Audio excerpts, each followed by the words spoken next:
When Kim Hyeongsoo, 53, got his degree in biology, he hoped to be part of a team that conducted research of global significance. But Hyeongsoo was born in North Korea, which had a different mission for him: figure out how great leader Kim Il-sung and his son Kim Jong-il could eat without getting fat. The Kims asked us to identify how they can excrete what they eat without any absorption of calories, Hyeongsoo told me through a translator. He and his fellow food scientists worked at a heavily guarded facility, where every project had to be approved by the regime, he said, and they had little access to international science. They try to understand diseases such as hardening of the arteries, cerebral thrombosis, and cerebral hemorrhage, without the benefit of being able to build on knowledge that is widespread throughout the rest of the world. Hyeongsoo told me he worked at the Mansumugang Long Life Health Institute from 1990 to 1995, and that it employed 100 scientists and 30 assistants and animal caretakers at the time. The scientists studied life extension and weight management for the ruling Kim family, even as food was scarce for the average citizen. The only on Showtime whenever they came up with a food that could enhance the health of the dictators, Hyeongsoo said it was immediately sent to the Kims. Their work included studies on Italian olive oil, fiber, and a sweet Chinese fruit whose sugar content isn't entirely absorbed by the body, the extracts of which were added to the Kims' meals to improve the way they tasted. An entire team conducted research on alcohol and tobacco, which the Kims really enjoyed, he said. Electric fences circled the compound, as the health of the Kims was a state secret. The scientists got free food once a week, but like all scientists in the country, Hyeongsoo said he and his colleagues were forbidden from discussing their work. I had a colleague with a PhD in medicine who told his friends what he was studying. He was arrested as a political prisoner together with his family, he said. Kim Hyeongsoo, a North Korean defector who works as a scientist in the country. Photo, Mansumugang Kim. Few findings from North Korean scientists make it in international journals, so the world knows little about what they do. What we do know comes from defectors and a few foreign scientists who have been invited to the country when the government deemed it necessary to get outside help, such as when Western volcanologists were asked to help monitor the potentially dangerous Mount Parang-2. I was introduced to Hyeongsoo through Teach North Korean Refugees, a non-profit organization that prepares North Korean refugees for life in South Korea. He left North Korea in 2009 and now lives in Seoul, South Korea. Hyeongsoo's experience was similar to that of many researchers in North Korea: absurd, sycophantic, isolated, and stressful. And yet scientists in this country still managed to maintain a leading nuclear weapons program and make other strides, including developing an artificial knee joint, ultrasound machine, and CT scanner. Nuclear and chemical weapons get priority in North Korea, Hyeongsoo said, followed by research into the health of the ruling family. Isolation means North Korean scientists have a hard time getting access to the global knowledge base, much less specialized or expensive equipment. When they encounter a problem, the regime expects them to find solutions on their own, Hyeongsoo said. Chemists, for instance, find smugglers to sell them reagents brought in from China. American scientist Robert Wayne Shelton, who studied what North Korean researchers publish, said that scientists there often do more theoretical work than experiments, which implies that they have inadequate equipment. In the fields of biological sciences, they had obvious access to laboratories, Shelton said.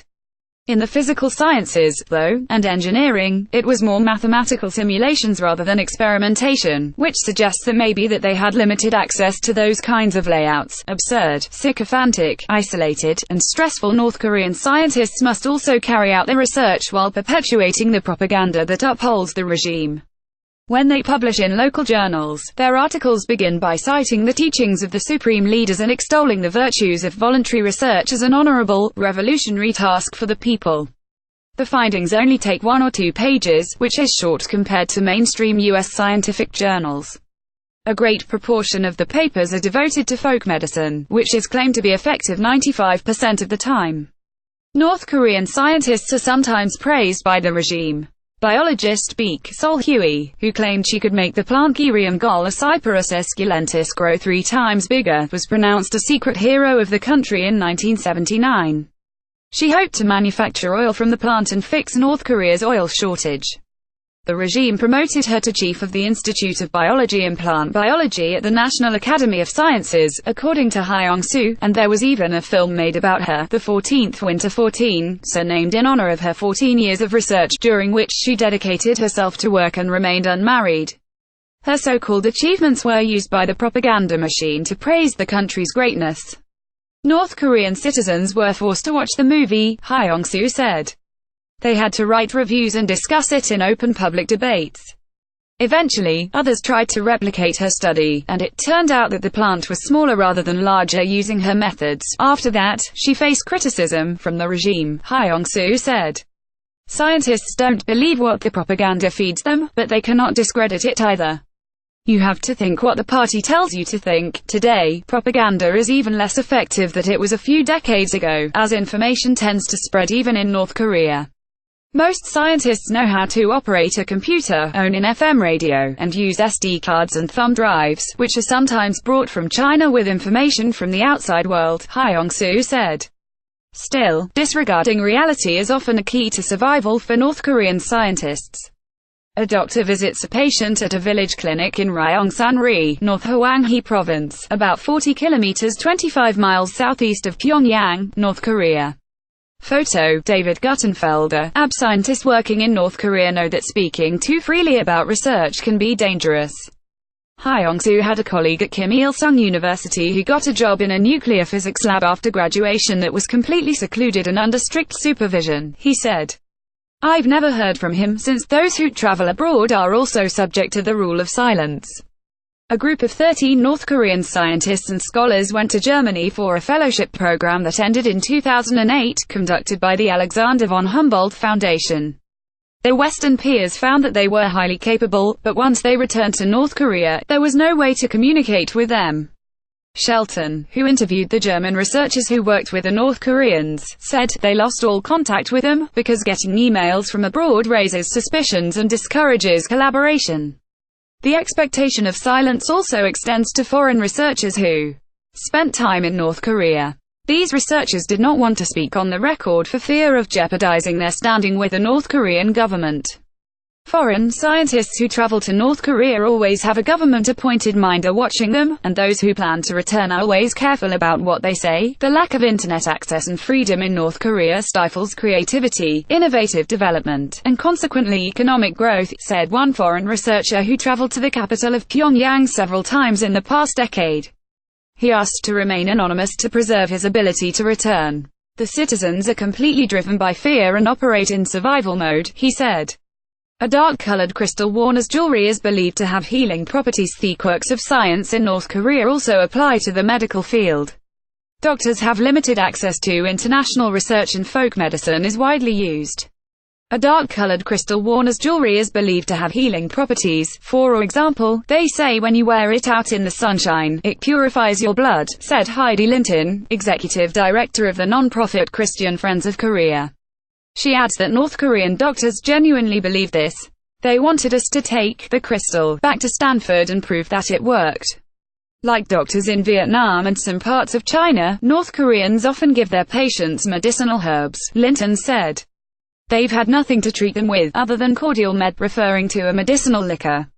She told me that the doctors there really care about their patients, but many attempts at helping North Koreans get healthcare have failed, because of red tape and a difficult way of doing business.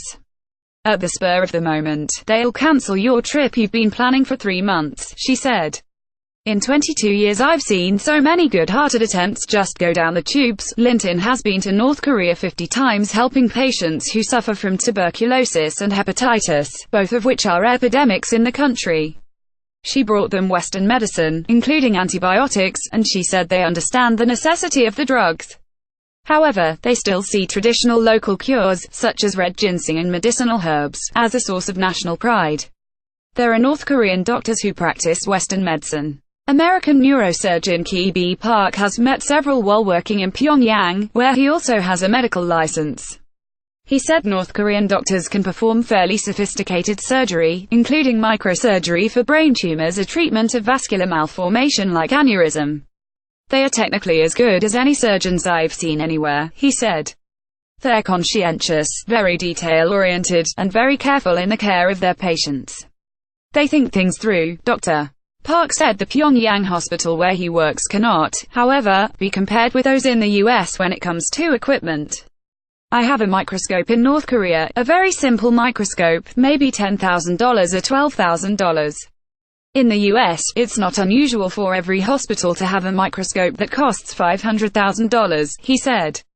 I would argue that in the vast majority of conditions we could do an excellent and safe job with a lower model. Park hopes science can build bridges when diplomacy fails. Across an operating table, he said, politics no longer matter. Although Americans and North Koreans are technically at war, he and his North Korean colleagues become one team. We're now working towards a common enemy, the disease. And that feeling is indescribable. I wish everybody could experience this. When he finishes an operation, the hospital treats him with snacks and coffee. They want to put their best foot forward like anyone else, he said. In the evening, he and the North Korean doctors have meals and sing-alongs together. We're no longer enemies. We are one. The rocket model in North Korea's Temple of Science and Technology. Photo, Shutterstock. Like the countries in the former Eastern Bloc, North Korea needs skilled people to reverse engineer machines and devices made in other countries, several sources said. Therefore, it emphasizes education in science and technology. This is true even in pop culture. A local version of the Spice Girls, Maranbong Band, launched the Let's Study superhit a few years ago. The lyrics are, knowledge is power, so when we devote our passion to it, our science and technology will flourish. Among North Korean schools, the Kim Il-sung University and the Kimchak University of Technology produce the most research papers published in international journals, but there is also the privately founded Pyongyang University for Science and Technology, PUST, where foreign professors, largely supported by evangelical Christian movements, teach the children of the North Korean elite. Computer scientist Wesley Brewer worked there from when it opened, in October 2010, until May 2017. He went to PUST hoping that science and technology could help grow a generation more open to the Western culture, and this could eventually decrease the tensions between North Korea and the US. In Brewer's last 3 years at PUST, he was vice president for research. We have tried hard to focus on research which would be helpful to the everyday livelihood of the North Korean people while avoiding research that would contribute to the advancement of North Korea's military, Brewer said. PUST is doing research on natural farming, soil fertility, pesticides, and food production. Students also work on projects in both traditional and modern medicine, from testing an anti-cancer drug based on a plant to predicting the likelihood of a patient getting cancer based on genome expression levels. Undergraduates are also interested in renewable energy, and have designed a small solar-powered lamp later manufactured by a local factory. There are more than 3 million mobile phones in North Korea, and since the country faces power outages on a regular basis, most users own solar chargers. In another effort to open itself up to the world, Pyongyang University for Science and Technology started hosting international conferences in 2011. Researcher Robert Dwayne Shelton was there that year to present a paper. He said he was instructed to say a couple of nice words about the Kims on stage before going into his findings. Despite the protocol, he felt optimistic. Local researchers looked capable, and he was eager to work with them. North Korean scientists have been able to make contributions despite handicaps that would frustrate Western researchers, Shelton wrote in a paper about scientific collaboration with North Korea. He hoped he would inspire other European and American researchers to come to the country. But since the U.S. State Department imposed a travel ban on its citizens entering North Korea last year, such cooperation is currently at a standstill. Given the political context, Shelton said he is no longer optimistic when it comes to science building bridges between his own country and one of its most vocal enemies. Like us on Facebook, follow us on Twitter.